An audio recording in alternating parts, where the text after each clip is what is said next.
mock aqui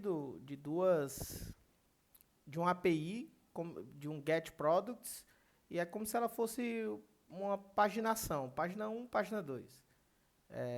Só para te dar uma olhada, tá aqui um mock de um produto que vai servir essa tela aqui. Basicamente, só para contextualizar, né? Isso aqui foi um desafio que eu ia participar, mas aí decidi não participar.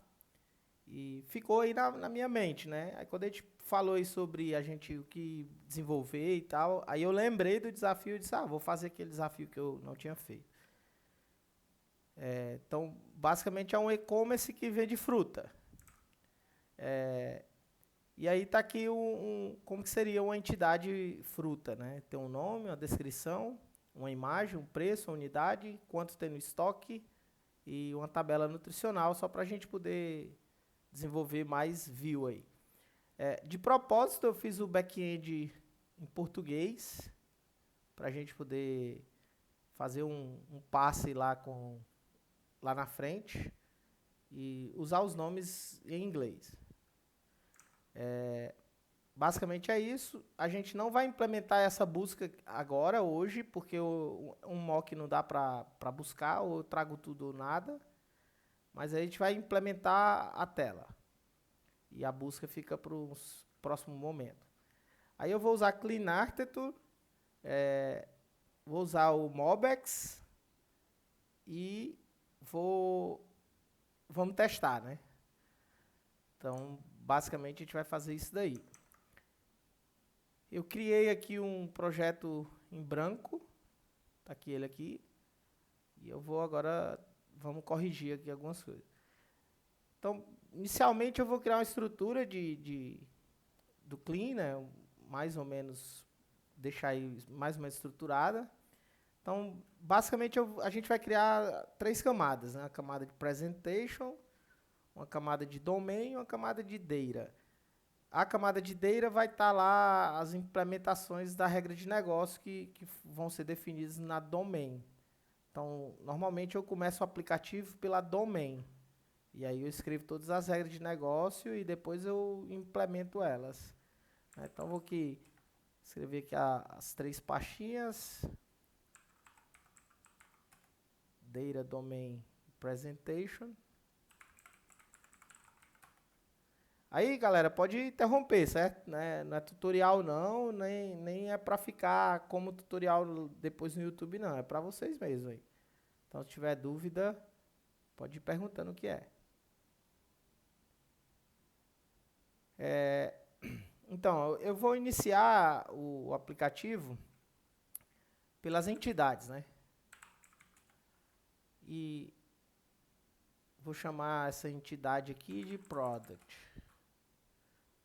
Daí eu vou criar aqui um Product Entity. Beleza. E aí o que eu vou fazer é implementar uma entidade a partir do que o back-end iria me mandar, que seria um contrato aí na vida real do back-end com o front-end. Então eu vou criar aqui uma classe chamada Product. Eu costumo botar o sufixo entity para depois saber quem é a Product Entity e a Product Model. E vou criar aqui as propriedades, né? Name,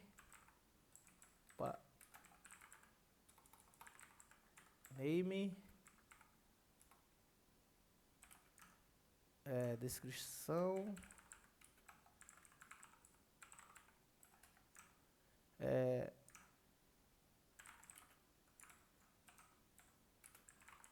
um preço do tipo double,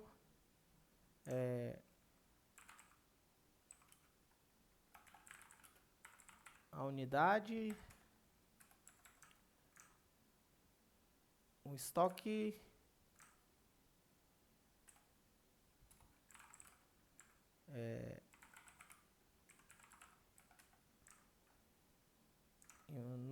nutritional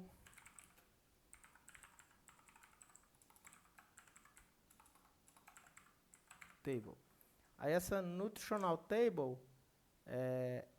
ela tem uma característica, né, também. Tem uma unidade de valor para cada um desses tipos aqui. Então, vou criar aqui uma classe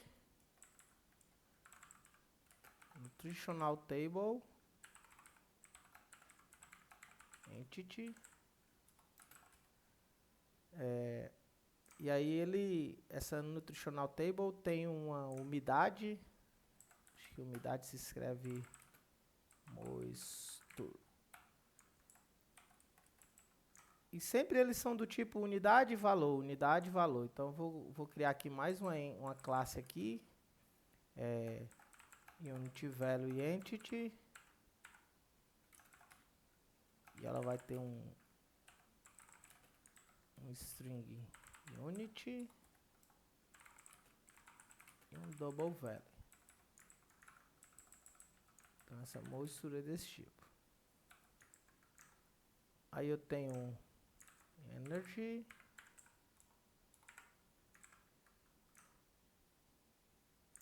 Proteínas, eu acho que é assim. Lipídios eu não sei. Vamos aqui. É uma coisa.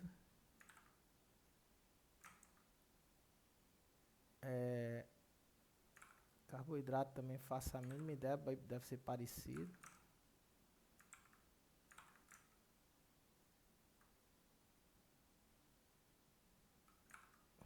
Fibras deve ser fiber. Acho que é grain. Deve ser um dos dois. Depois, se for o caso, a gente troca. Beleza. As entidades precisam de um construtor. Né? Aí aqui tem alguns casos que eu também fiz de propósito. Deixa eu trocar aqui para a página 2. Ó, tem alguns casos que o valor é nulo, porque a quantidade é muito pequena, é um traço. E aí ele traz como nulo. Então aqui esse value aqui não é requerido, né?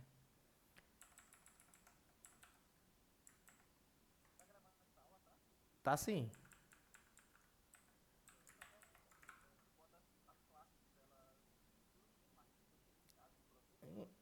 Então, é porque essas classes aqui, elas são intrínsecas do produto, então não tem muito problema ela estar separada não, certo? Eu separo as classes que são distintas.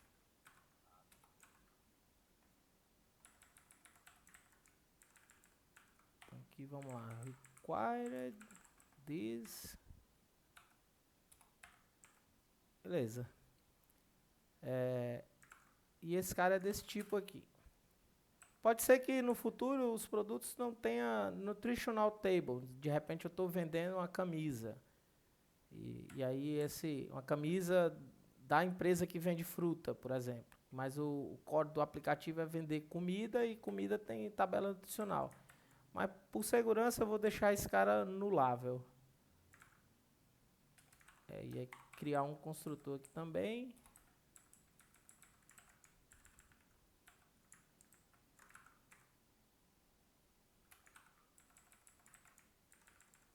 Deixar esses todos como required. E esse último aqui como opcional. E faltou o construtor desse cara aqui, né?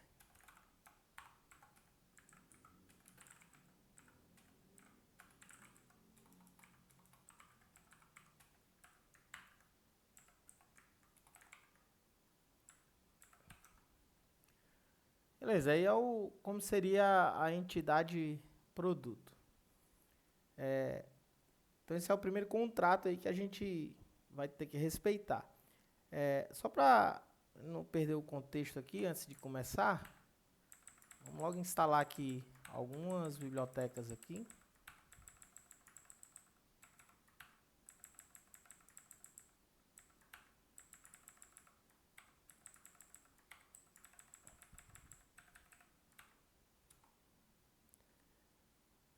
separei aqui o nome de algumas.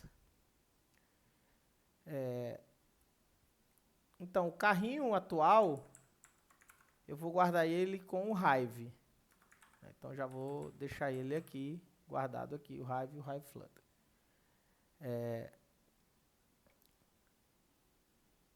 Para internacionalização do aplicativo, eu vou usar o Flutter i18n. Para a gente não escrever semântica dentro dos widgets e ter um canto para fazer isso.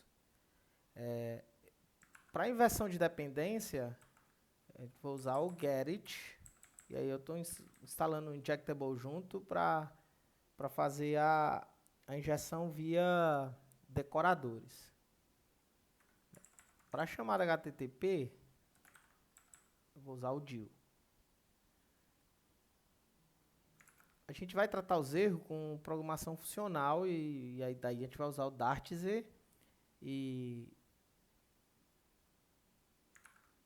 também vou adicionar aqui o JSON Annotation para a gente escrever as anotações dos models, né? Para quando for fazer a transcrição do que for o dado que vai vindo da API para transformar num Dash Object. Então, vou usar o JSON Annotation. E aí, as Dev Dependencies,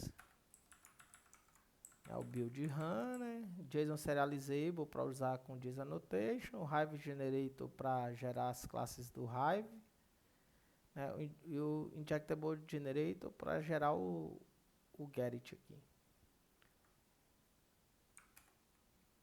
Dá um upgrade aqui.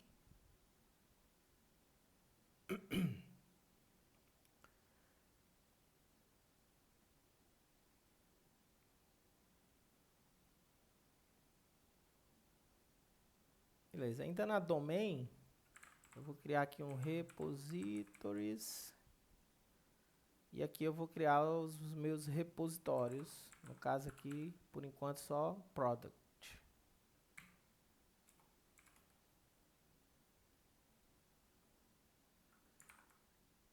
Tá no singular aqui.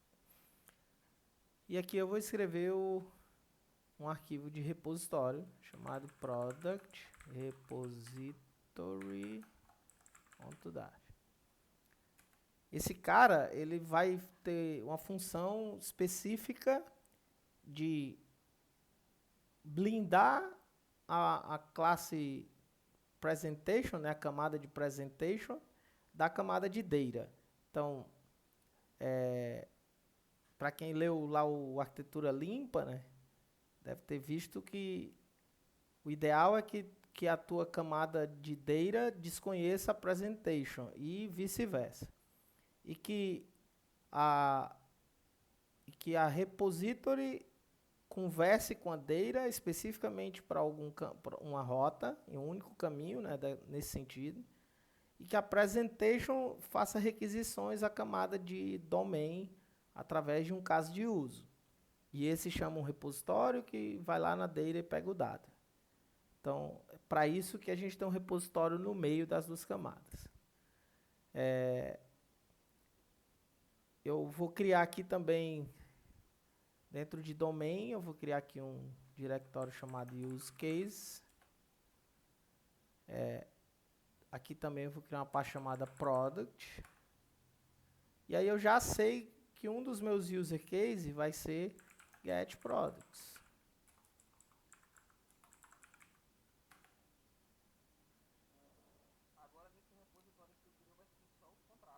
Só os contratos, exatamente. Nesse aqui ainda é a abstração dos contratos. Lá na data eu vou fazer a implementação dos contratos. Beleza. Aí aqui no getProduct vai ser um caso de uso que vai chamar de dentro desse repositório aqui. Por enquanto ainda não tem nada, né? Aqui no data eu vou criar também uma pasta chamada repositories. Então, essa vai ser a conexão da camada de domain com a camada de data, né? Então, um repositório vai ser a abstração do repositório vai vai dizer quais são os métodos que eu vou usar e eles vão ser implementados na camada de data, que vai ser de fato onde eu vou implementar os métodos. Então, vou criar aqui também um diretório chamado products. Opa, estou botando no singular, né? Beleza. E aqui também eu vou criar um product repository implementation. Então, essa implementação, esse arquivo vai ser a implementação desse contrato que vai estar aqui. E aí, por fim, agora para acessar os dados, eu vou criar aqui um data source. E aqui eu vou criar um product. E vou criar aqui um product remote. Remote, para eu saber que são as chamadas remotas, chamadas API desse cara aí. Então, product remote data source. Beleza. Então, se eu vier nos contratos, agora eu posso criar aqui um abstract class product repository. Beleza. Aí eu vou ter um método chamado getProducts. E basicamente esse método eu vou passar para ele uma página. Que seria, que está aqui nesse mock aqui, né? Ou passo /products 1, ele traz as páginas do 1, /product 2, ele traz do 2. Inclusive está até errado aqui uma coisa. O product 2 tem dizendo que tem 9 e o 1 tem dizendo que tem 11. Vou configurar aqui.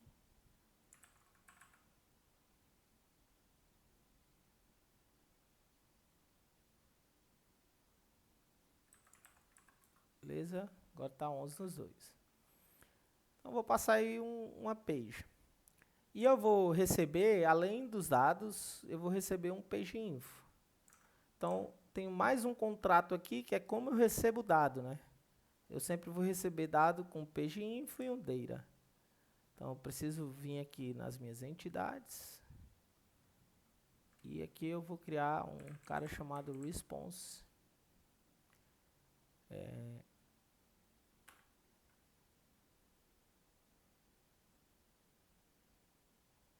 E aqui eu vou criar um arquivo chamado response list. Seria uma resposta de listagem. Então aqui eu vou criar um response list. E aí aqui tem o que acontece. Essa listagem é de produto, então vai vir sempre produtos aqui. Mas ela eventualmente vai ser de ordem de compra, né? As coisas que eu já comprei. Então a listagem vai ser outra. Depois eu posso listar meus favoritos, então vai ser um outro formato. Então essa listagem ela tem sempre um page info e um data, mas o data pode mudar de acordo com o que eu requisitar, né?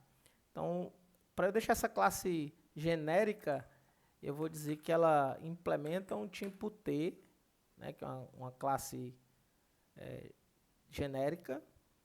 E aí eu digo que ela tem um page info.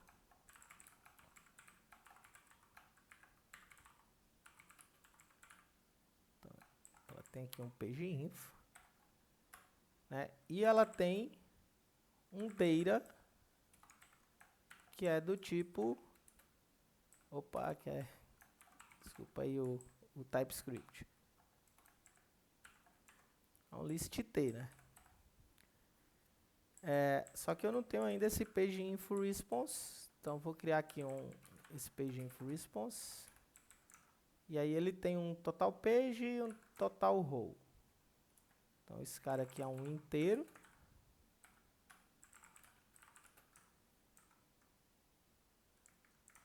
Esse aqui também é um inteiro. criar os construtores.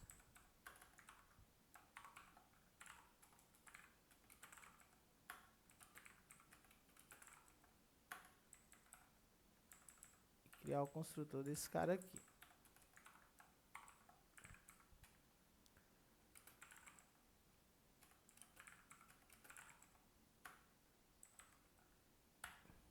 Beleza. Se eu passar uma página impossível, sei lá, 3, e o back-end não tiver página 3, ele vai devolver uma lista vazia. Como isso aqui é um mock, não é uma API, se eu der 3, ele dá um not found. E aí vai estourar um erro. Beleza. Então, meu getProducts, ele vai devolver uma feature de um response list. Só que eu busco os dados do meu data source. E aí o meu data source ele pode quebrar. E ele pode quebrar qualquer tipo de exception, né? Pode ser um HTTP errado, tipo um not found. Pode ser, sei lá, um método implementado errado, ou minha entity estava esperando o price double e chegou foi uma string, enfim. É impossível saber o que vai quebrar. E aí, quando você não sabe o que vai quebrar, o ideal é que você crie seus próprios métodos de falha, né? E faça o interceptor disso em algum lugar e diga para a camada de presentation que todas as falhas serão conhecidas. E aí, com isso, tu consegue não ser surpreendido com um erro que tu não saiba do que se trata, né? E dá lá uma tela vermelha ou sem tu saber o que é. Então, normalmente eu crio aqui uma infra e aqui dentro eu vou criar um diretório chamado de failure. Poderia ser exception também. Aqui eu vou criar um failure. E aqui eu vou criar uma classe abstrata chamada failure. E aí eu vou implementar algumas classes a partir dessa. Sei lá, eu vou criar uma classe chamada server failure. Aqui estende failure. E aí eu vou deixar parecido com a exception, né? Vou botar aqui uma string opcional com um message dentro.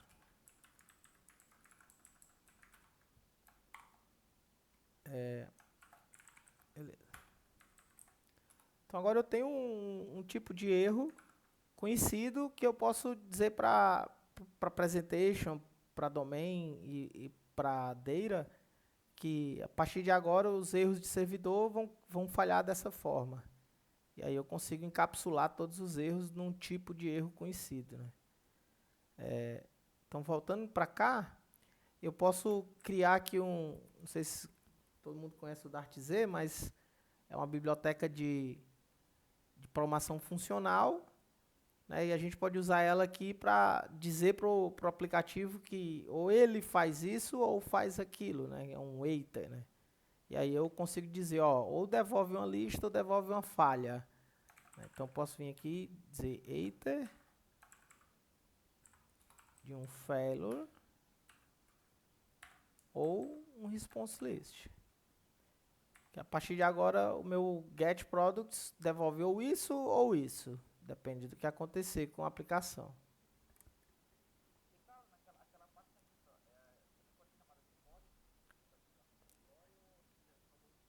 Cara, o nome da pasta, dessa pasta aqui, eu chamo de constante, chama de core, de infra, tanto faz. É só um canto onde vai ter alguns implementações que não trazem regra de negócio e que não fazem chamadas ou modificações de contrato. Entendeu? São constantes, basicamente são constantes. certo? Então, para isso que a infra está aqui. Beleza. Então, por enquanto, o único contrato que eu tenho é esse aqui, não está implementado. E aí eu vou criar aqui a implementação dele. Então, aqui eu vou criar uma class product repository. E aí eu costumo chamar de implementation. O pessoal do Java faz parecido também. Que implementa product repository. Quando eu faço isso, ele já reclama aí que... Opa, peguei outra coisa aqui, hein? Product repository. Eu faço isso, ele implementa aí um método getProduct, passando uma página. E eu vou deixar ele quebrando aqui. Beleza. Daí eu vou vir no data source e vou fazer um getProduct também, parecido com esse cara aqui. Eu vou até copiar ele aqui. Só que eu não vou devolver um waiter. Eu vou devolver um response list. Vou chamar esse cara aqui de product data source. Beleza, e um getProduct é um contrato também. E aí eu vou criar uma implementação dele.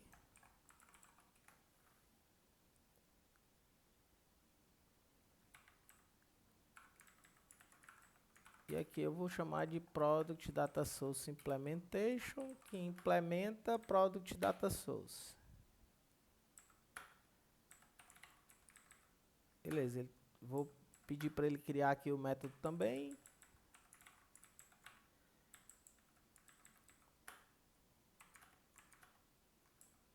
Vou importar aí o response list. Também não vou criar a implementação agora.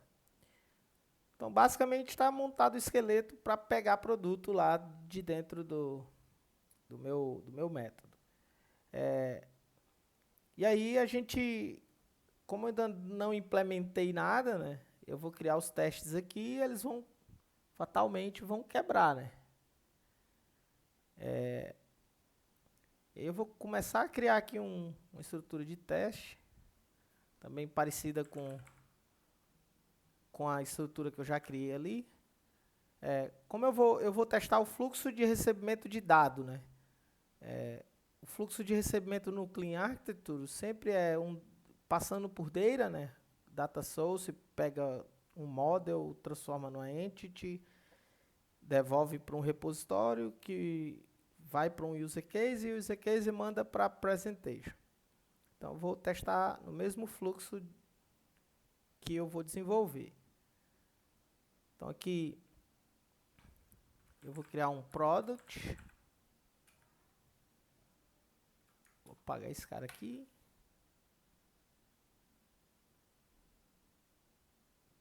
E aqui eu vou criar um product data source teste.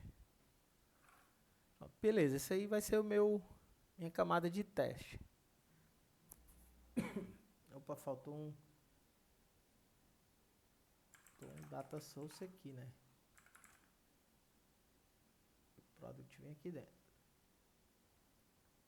Então, beleza, data source. Então, vai ser aí que eu vou implementar o meu teste. Então, vou implementar aqui um teste, né? Void main.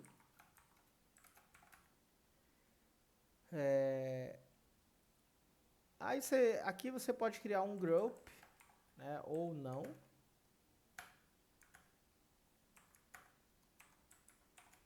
Por algum motivo meu IntelliJ não importa o teste.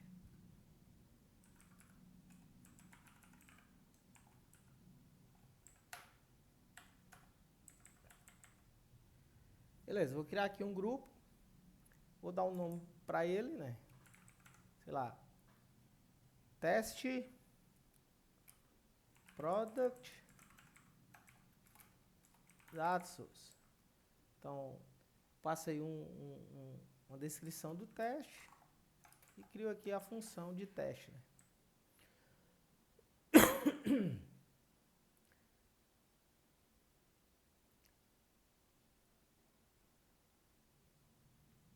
Beleza. Dentro da função group eu posso testar, criar um setup ou para main ou para group, tanto faz. Ele está reclamando aqui.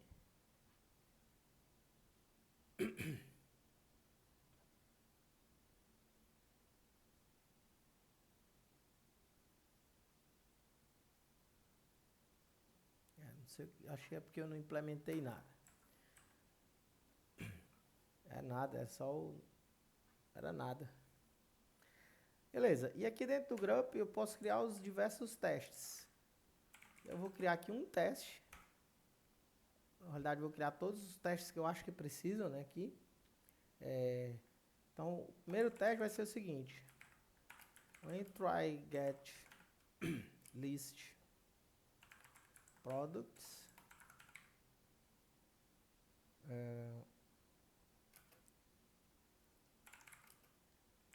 Então, retorna...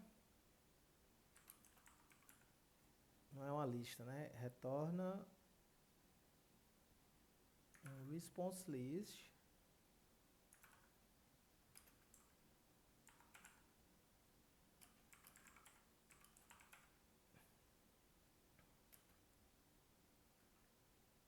do tipo product antes. Então, quando eu tento pegar uma lista de produtos, então retorno um response list com product ent data list. Então esse seria um dos testes. E aí esse teste seria o caminho feliz de um get list, né? Então aqui eu vou também passar aqui uma descrição do teste, entraria aqui. Então esse seria um teste. Outro teste que eu vou criar seria com uma lista vazia. O terceiro teste que eu vou criar seria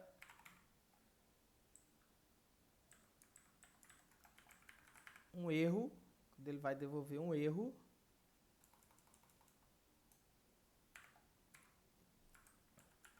Então, dentro exception. Então, basicamente, vai ser isso aí que eu vou testar desse data source por hora, né? Então, eu vou pedir uma lista, ele vai trazer a lista toda. Vou pedir uma lista, ele vai trazer uma lista vazia. E eu vou pedir uma lista e ele vai quebrar. Eu não tenho o mock da lista vazia, né? Então, vou criar aqui um mock da lista vazia.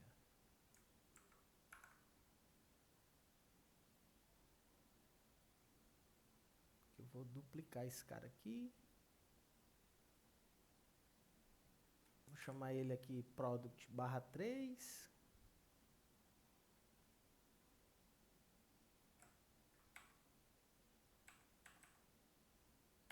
E o 3 retorna uma lista vazia.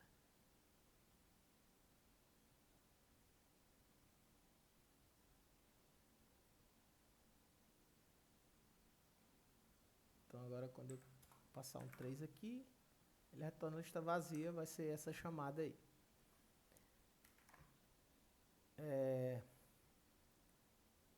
Eu não preciso daquele mock lá para testar aqui, certo? É só porque como eu vou testar, eu quero ver também funcionando dentro do aplicativo.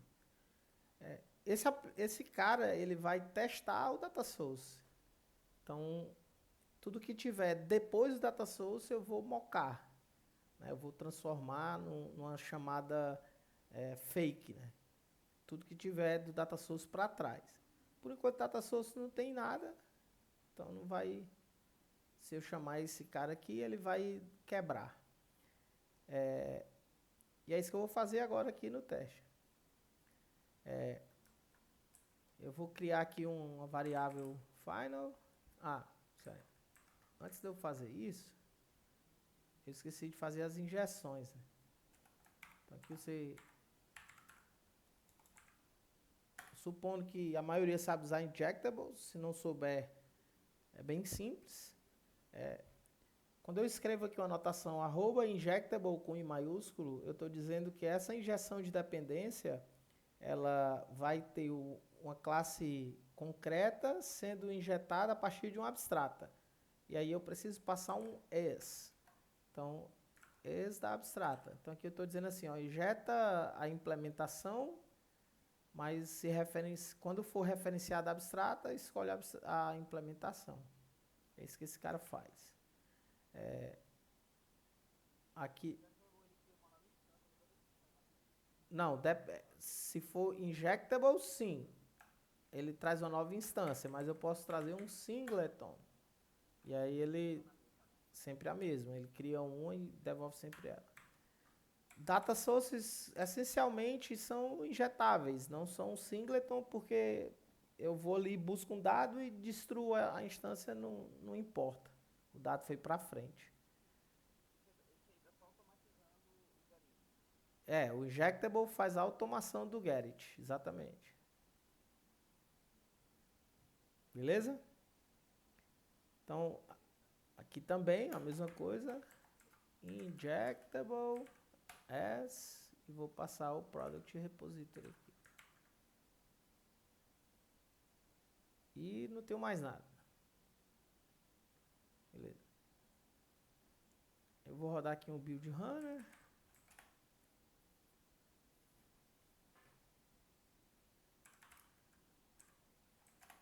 Dar um pubget, que eu dei o pubget foi com... Tô na versão menor. Modelizar stable. Dá um pubget.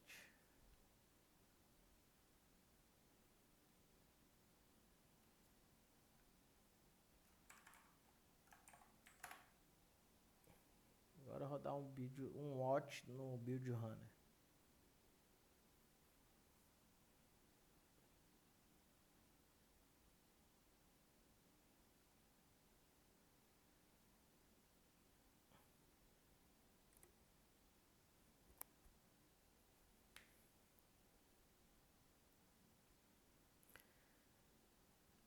Bem, ele não vai gerar nada porque eu não passei arquivo nenhum, então assim, ele até buildou as coisas, mas não produziu nada. Normalmente eu crio aqui uma pasta. Tem que travou aqui o bicho. Beleza. Normalmente eu crio uma pasta chamada Dependency Injection, ou só DI. E nela eu crio a injeção de dependência do meu aplicativo. Como eu estou usando o Injectable, né? Eu chamo esse Dependency Injection de DI também. De Injection, né? Como o Injectable também chama. Aqui TypeScript.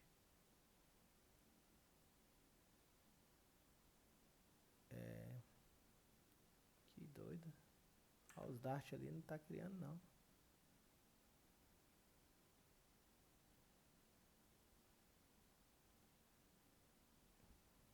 Doido.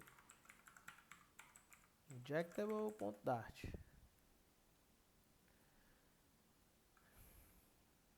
Beleza, nesse cara aqui eu vou criar uma variável getIt para ser exportada, para eu poder acessar ela das outras instâncias do aplicativo. E aqui eu vou passar um getIt.instance. Ele está indexando aqui, por isso que não está gerando arquivo Dart.